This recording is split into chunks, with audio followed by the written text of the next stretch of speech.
So here's what I'm going to do. I'm going to ask you, of these teams, and maybe there's another one, who's got the most to gain in championship week? Is it North Carolina? Is it Michigan? Is there someone else? Who's got the most to gain this week? We'll start with you, Tyler. It's got to be North Carolina. Preseason number one. A lot of people say they've got to win the whole thing to get into the tournament.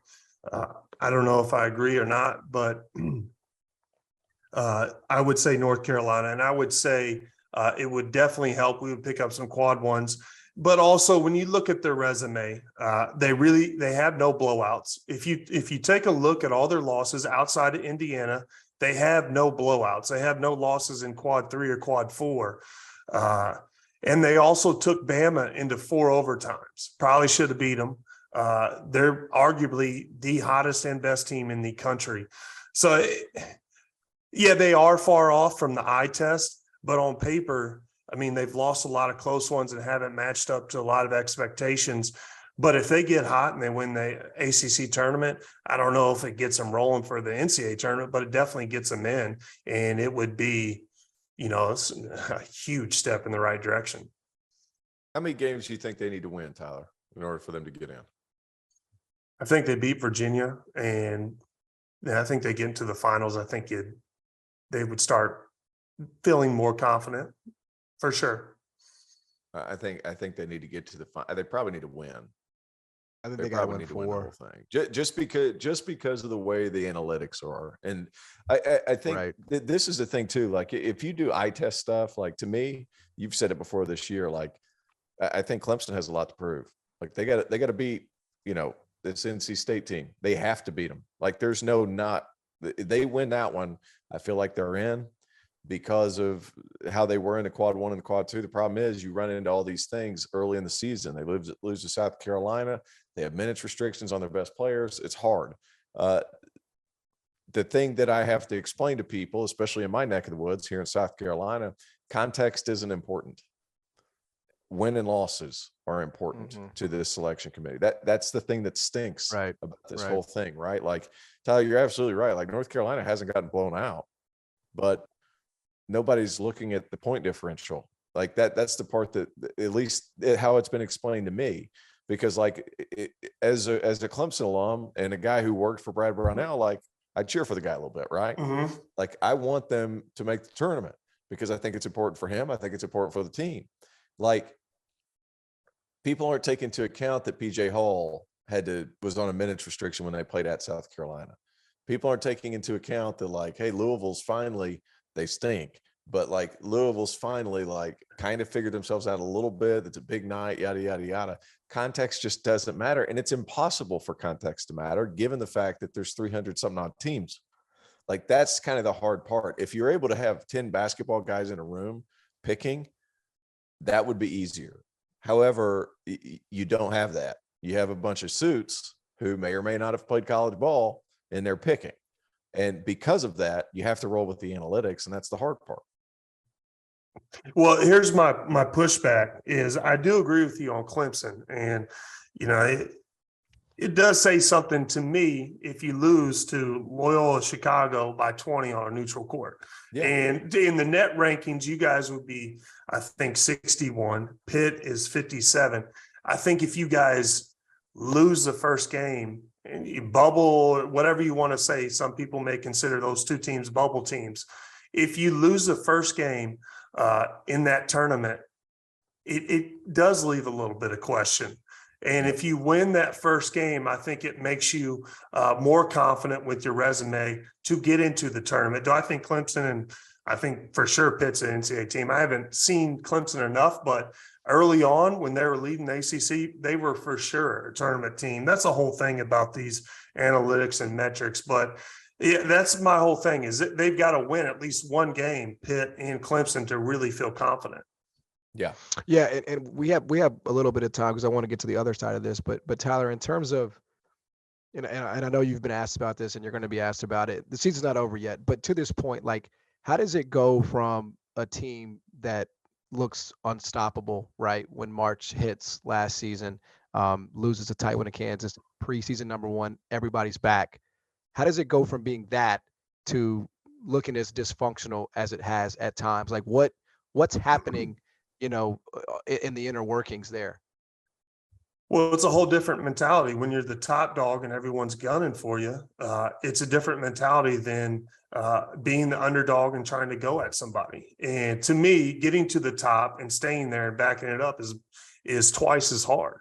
And how you handle success and what you do to prepare, to me, is very important. We haven't handled success well. And I think the team plays better when their back's up against a wall and everyone's kind of given up. And so, to me, that's kind of the viewpoint mentally, how it happens. But also when you look at it, we did return 4 or 5 starters, but also you can't neglect the impact Brady Manick had on his team. He brought an outside threat. He was a great leader. He was very competitive.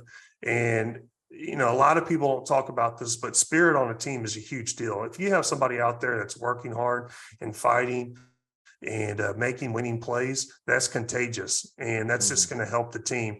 And I think once they get that going and guys start celebrating, it looks like they enjoy basketball and it just catches on to the whole team. I think that's where you see the shift.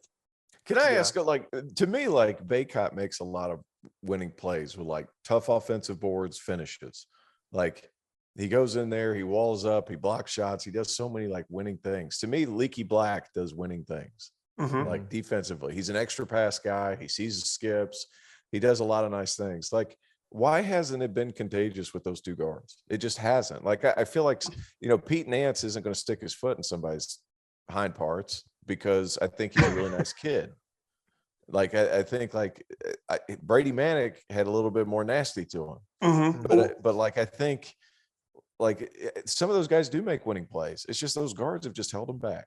So there's somebody that comes off the bench. I love Puff Johnson. Puff Johnson gets in there. He does the right thing. He runs the court. He makes hard plays. He guards people. To me, those are the type of plays that get you playing time. If you're a bench player and you want to play, do what the coach wants.